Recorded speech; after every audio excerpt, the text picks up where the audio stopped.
अस्सलाम वालेकुम। अक्सर लोग जो है वो छोटी छोटी गलतियों की वजह से या छोटी छोटी चीजों की वजह से अपना फंडेड अकाउंट जो है वो फेल कर देते हैं। मिसाल के तौर पे उन्हें क्लियर जो है वो रूल्स की अंडरस्टैंडिंग नहीं होती। वो रूल्स जो है वो वाज़ेह तौर पर पढ़ते नहीं है और ना उन्हें कोई बताता है, ना वो खुद पढ़ते हैं।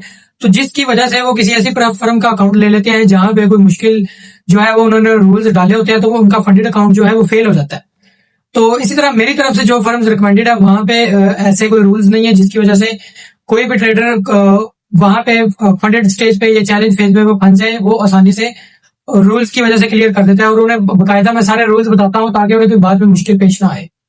दूसरी वजह यह है कि लोग जो है वो लार्ज साइज बहुत ज्यादा यूज करते हैं, रिस्क बहुत ज्यादा लेते हैं, तो जिसकी वजह से अकाउंट फेल हो जाता है। क्योंकि डेली एक तो 5% ड्रा डाउन होता है और मैक्स ड्रा डाउन 10% होता है, तो वो लॉस इतना ज्यादा लेते हैं कि डेली वाला ड्रा डाउन जो है वो अक्सर हिट हो जाता है। मैक्स ड्रा डाउन फिर भी बच जाता है, लेकिन डेली ड्रा डाउन अक्सर लोग इस वजह से फेल हो जाते हैं। तीसरी वजह यह है कि अक्सर लोगों के पास कोई ट्रेडिंग प्लान ही नहीं होता। उन्हें पता ही नहीं होता कि कौन सी स्ट्रेटेजी को जो है वो ट्रेड करना है, कब एंट्री लेनी है, कब एंट्री नहीं लेनी, कब एग्जिट होना है, कब एग्जिट नहीं होना, रिस्क कितना लेना है। तो बगैर ट्रेडिंग प्लान के लोग ट्रेड कर रहे होते हैं। तो अक्सर लोग मेरे पास ऐसे भी आते हैं जो एक फंडेड अकाउंट फेल करके आ जाते हैं और 2-3 अक्सर फेल करके आते हैं, तो मुझसे आगे पूछ रहे होते हैं कि मैं अब किस फर्म का अकाउंट लूं। तो बजाय कि वो अपनी स्ट्रेटेजी को इम्प्रूव करें, इम्प्रूव करने के बाद कोई फंडेड अकाउंट लें, तो वो ऐसा नहीं करते। वो एक पे दर पे अकाउंट जो है वो फेल करते जाते हैं, तो मजीद अपना नुकसान करते जाते हैं, लेकिन खुद को इम्प्रूव नहीं करते। तो चौथे नंबर पे जो चौथी वजह है, वो लोग जो है वो फर्म ही गलती यूज कर रहे होते हैं। क्योंकि बहुत सारी फर्म्स ऐसी हैं जो आपको फंडेड अकाउंट देने के लिए नहीं बैठी हुई, वो सिर्फ आपसे पैसे कमाने के लिए बैठी हुई हैं।